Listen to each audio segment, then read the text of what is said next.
Okay, welcome to this webinar. So on stage we also have Oleg, and we're going to talk about cost rollups. So we're going to wait a bit for more people to join, and we will get started soon. Thanks for waiting. Okay, hello everyone. I'm Oleg Shulevitsky. So excited to be here together with Pedro. As Pedro mentioned, we will discuss costs, and we will discuss different formulas and calculations that you can do in OpenBOM. So excited to speak about this topic. Okay, just a bit of introduction on this webinar technology. So you can input questions on the chat there. The chat is private, so we only see it. If we have time at the end, we can answer some of the questions. So if you have any question during the webinar, feel free to punch in. All right, I think we will start, Pedro. Let's start by talking about the topic and about why we bring this up today, because from our experience, we hear a lot about need to calculate and perform different calculations. And in our experience, the first tool that everyone always bring as a calculation tool is Excel. So spreadsheets are super powerful, and they can do Excels, and they can help in calculating different things. So I do it by myself. I know many people that do it. And then we see the intersection of these calculations that needs to be done together with complex data, and such a data like product structures and hierarchical bill of materials, complex inventory, different suppliers, different cost structures, and different other measurement that companies need to bring when they design products. So, and that's brought us to the idea of discussing why you would consider something not like Excel to be used for different type of calculations. And we wanted to come with the three ideas, three use cases, let's put it this way. Let's start from one of them, Pedro, and this what we call a single source of truth use case, when we have different Excels that work in different products. And when we need to calculate something, we create a copy of this Excel. It sounds simple, we can do it. But then the problem that companies are facing is that the duplicated records of the same items, of the same components, present in different present in different Excels. So basically, you can open one Excel and you will see cost $2, and you can open another Excel and you see cost $2.5. So what Pedro, what was your experience in these use cases?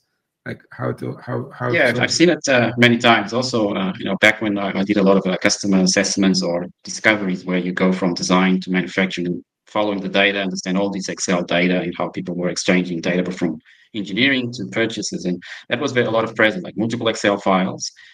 They were isolated files with their own set of costs, with versions, with names. So the problem is people actually they don't believe that they are looking at the latest data. They don't trust it. They have to check, triple check. They don't go home because they need to verify it. So so that's one of the whys we're trying to address is to have a way that you can log into a platform and have a way to believe you are working on that latest bill of materials, latest structures, and you can trust on if you update the cost in one item, that cost is updated. You don't have to go to all files. Yeah, I felt like we are using this new format for this webinars and a little bit more. We wanted to make it a little bit more conversational, but I think we forgot with the first thing that we wanted to do. We wanted to ask what tools are you using today for different calculations. Let's ask our viewers. What tools are you using today to calculate costs? So you can see a poll on the webinar. So if you can spend some time just to populate that and get some answers, so we could see using ERP. Excel is winning already. Yeah, we're getting a little bit guess now. So yeah, so we can spend some time there. You know what is interesting? No one said I do not calculate cost. Yeah, of course, everybody wants to understand that. But yeah, no one used PLM to calculate cost. It's interesting. There are some tools that don't have that capability. Right? Yes. So we had another poll to also to understand is a bit the use of CAD systems. Understand, because one of the points we're going to talk today is collaborative updates. So have a collaboration on CAD and receive updates even from a source like CAD. So let's try to understand a bit what is the type of CAD systems we have in the audience. So I'll put another poll there. If you can just update which CAD system you use, it will be helpful. SolidWorks, Fusion. Good. So yeah, we got you got that sort of popularity there on SolidWorks there. It's on shape. All right, I think we can continue. Let's talk about second point that Pedro, you and me discussed before this meeting, and this is about how we can combine multiple Excels to make calculations, which is complex. And I will bring my favorite example of the use case when someone is designing complex equipment. Let's put as an example a palletizer line or any other complex equipment. It is very often that companies will be exporting Excels from each CAD assembly. And again, CAD tools like SolidWorks will give you great option to do it. But then let's say you have 20 pieces of equipment, and then you have 20 Excels. And what do you do with those Excels? How you can combine them, because they use common parts, common components. So that's the use case where I've seen Excel will not be a good friend, because combining all these 5 Excels together, you will have hard time to do it. And this is where we believe not using Excel and using more sophisticated tools can give you an advantage. So exactly, I've come across that multiple times, including people trying to even not having multiple Excels for equipment, but trying to get this multi-level super BOM on a super Excel, trying to get that calculation. And then they had challenges to calculate, for example, sub-assemblies, which are used multiple times. Now in Excel, if you update a quantity, like all those sub-assemblies don't update automatically. You have to go and find that component in all levels and try to, make the change correctly where it's used. So it's quite a lot of challenges there to have accuracy. Yeah. You mentioned updates, and I think this is where I would like to move to the third example that we discussed before, and this example of how people in organization can update Excels for calculations. Like if you have data that prepared by engineers, let's say export from a CAD system, and then we have procurement people or purchasing department who is involved into this, and they need to put cost information. Sometimes it can come from ERP, sometimes it can come from some other places. But entering this data in the same Excel can be organizational challenge, because you would need to log this Excel, send it to someone, update, bring it back. So this is a place where we discussed the collaborative capabilities, ability to update data at the same time, can be invaluable. And I know, Pedro, you have examples of how our customers working collaboratively on the same catalogs with the same items. So maybe you can share this. Yes, exactly. So collaboration is key. Receiving updates from different people, someone from engineering, from procurement, everybody working on the same data, and also receiving accurate updates from CAD. For example, I'm going to show how to receive an update from SolidWorks, and I saw cases where sometimes you need to have, like, say, an engineered item that it is just a generic cost, like you have an estimate. You never done it before. You produce an item number, but then later on you want to compare with the real engineered item that you complete with drawings, with everything, and compare costs.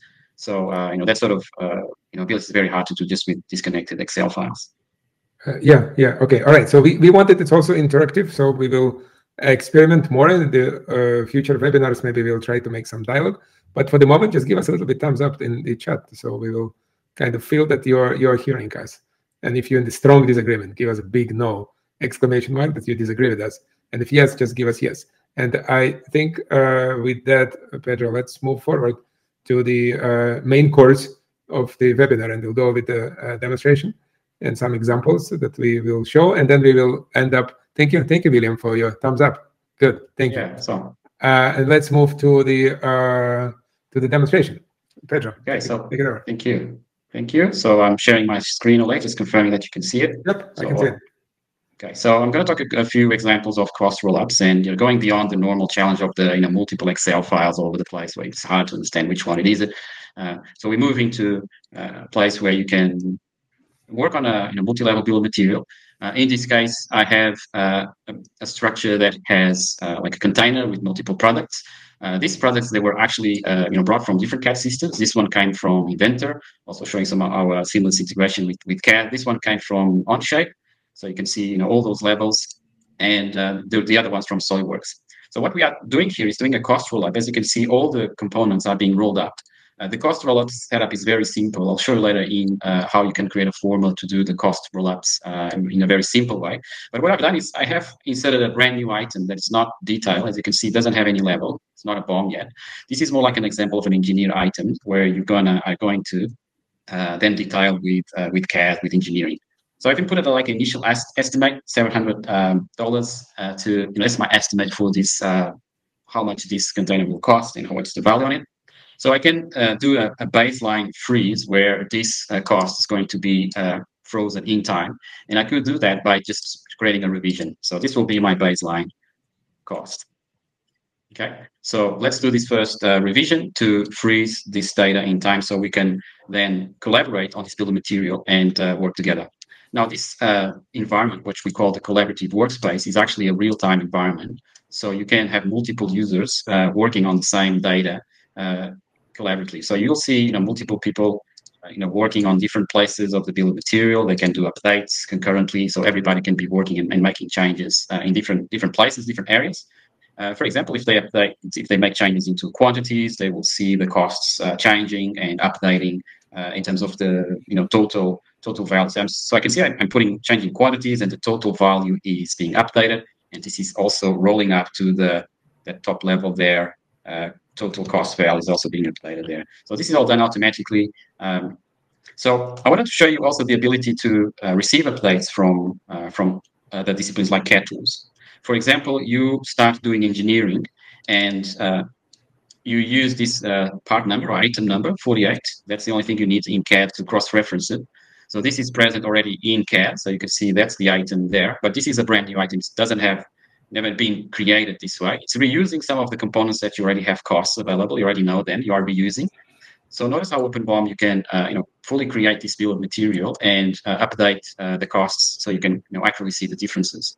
So this is going to create a multi-level structure. It's going to pick the existing history on cost of all items, and the designer, notice that the designer can see straight away from their CAD tool the total cost estimates, like it's not hidden. So that's the extended cost calculated automatically. That's the value, real value there from all those sub items. If we now refresh this bill of material, we can see that the data is merged, as updated in our collaborative workspace. So as you can see, now we have the accurate cost there. It's not actually 700. That's the accurate cost with all children, and we can see the update from CAD, all those components that were created to allow this to happen. Now, from this point in time, it's possible to do another revision and just collect the differences so you can compare later. So if you create a new revision, for example, engineering have just completed that change, we can now have the two different versions to compare with. So if you look into, you have access to both of them. The first one, 700, the total cost, and then the engineering release with the difference in cost and the different structure being created. So I want to just maybe see if you have some comments there, like about these capabilities of tracking baselines and I would just pause here so you'll understand what we've seen. So it is a complex data structure that combines from multiple assemblies done in multiple CAD systems.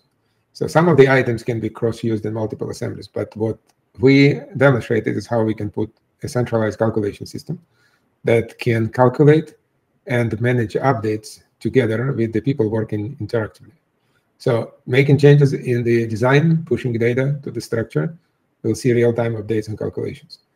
Editing the data, like for example, unit cost of a particular component or material, bringing this data will automatically recalculate it. So it's a live estimation. So you can talk between teams, you can talk with different people and see how it all works together. But this is not everything. Even more, we provide the historical traceability. So historically, you can go and save revisions and you get the cost that you had in the past. So I think it's something that you will never be able to do, even if you will try to make like 25 Excels and making updates. I think in general you can. Of course, everything can be done manually, but this is type of work that will be time consuming, and most importantly, mistakes will happen anyway. So yeah, I think those are great examples. But let's move on. Let's show more examples. Yeah, I wanted to see some other use cases of rollups, not only costs. So other examples are weight calculations and weight rollups. So this is common if you want to calculate transport to ship over a truck, or to calculate packaging, or for safety, if you can lift it safely for a person, so for packaging purposes. So in this example, this is a weight rollup being done and calculated. So I'm going to spend some time just to show you how the cost rollups work. They are all based on formulas that you set up and define with these two options to apply multi-level rollups and save the rollup value into the catalog. So a catalog is where you store information about the item that is used in multiple bill of materials. So this option will save it so it's reused and updated automatically. So this is how you set it up. Other examples from rollups, these are more trying to solve customer problems and data-related problems. We have customers also that sell their software sell their products as a service, and sometimes they do beyond just making their products, they are using it and they are renting it. They are providing that as a service. So I remember a customer that want to track operating hours of their own balloon drones, and I want to show this example where operational time is being captured for each serial number of the balloon, and we are calculating the total time that is being used for this product. So you are calculating that total cycle operation time using, again, a roll-up of time. So just some great examples where roll-ups can help you, when you focus on data and focus on platform that has collaboration and ability to roll up values. So I'm not sure if we have any questions from our audience in terms of how they doing cost rollups, or if they have any questions so far about doing rollups and the benefit of going beyond Excel. Okay, thank you, Pedro. Let's see if we have any questions. So if you have questions, write them down in the comment section. So I think I have one question here, which we hear a lot. If we have an Excel with existing cost, can be imported to OpenBOM for calculations? So the answer is absolutely yes. So this is where the power. We can create a bill of material structure using capturing data from CAD system, and then you can import Excel with your cost, and OpenBOM will merge all this information together.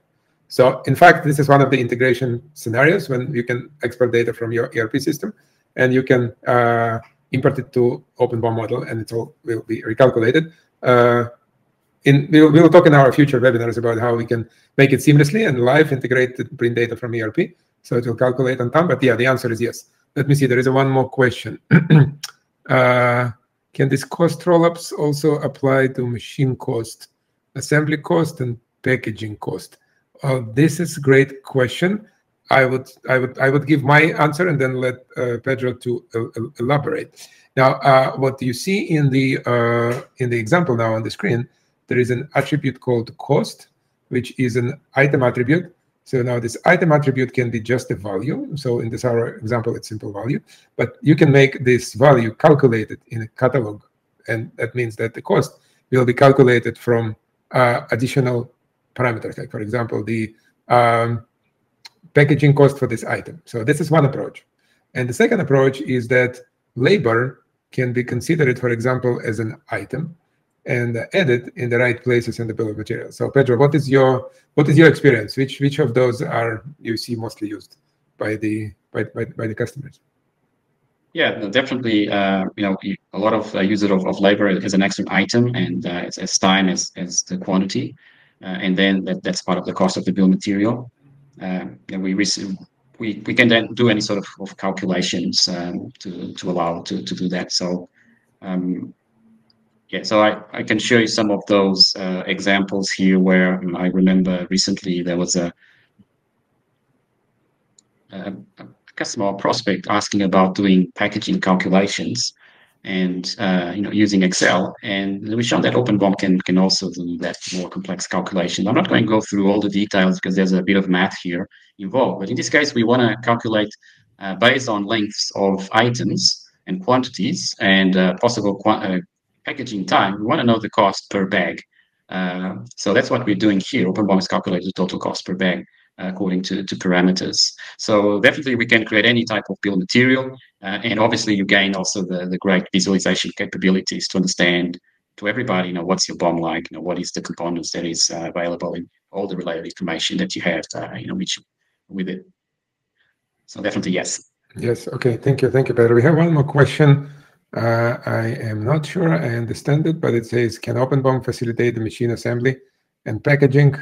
Well, I'm not sure what does it mean, to be honest. But Pedro, maybe you have your take. So it sounds like not about calculations, for sure. So yeah, maybe for that one, like I suggest that we take it offline. Maybe we try to understand a bit more to what, and then we'll answer as a follow up. I don't get a clear picture myself. Yeah, absolutely. We can take this offline, and we can contact us, and we will be happy to discuss it. I have one more question I see that came, is a question of can we store cost information in CAD assemblies? So or we can retrieve from CAD assemblies. So that is the very interesting question, because we indeed hearing it quite a bit from customers, because the reason here is simple. You store cost in CAD. Now, our take is simple. First of all, we can do it. We can save data and in the CAD assemblies and the CAD files, and the OpenBOM provides a mechanism. Thank you, Pedro, for demonstrating it. Now we can update CAD properties. So technically, OpenBOM can shoot data back to CAD, and the data will be stored in the CAD systems. So while it's absolutely possible to do, I would encourage you to ask a question: why do you want to do it? If CAD is the only place where you can store information, that absolutely yes, this is something that you will be doing it. But in general, in the different supply chain and manufacturing processes, we can see how costs can fluctuate depending on different scenarios of manufacturing, use case, supply chain. So why would you put cost in CAD? That would be my question. And OpenBOM gives you an alternative how to do it and how to store this cost with the different suppliers. So you will be able to manage different parameters, and which is a reminder to me again that we need to talk about how to manage cost for different suppliers in one of the next webinars. But that is the answer to this question. So let's see if we have anything else. I think no more questions.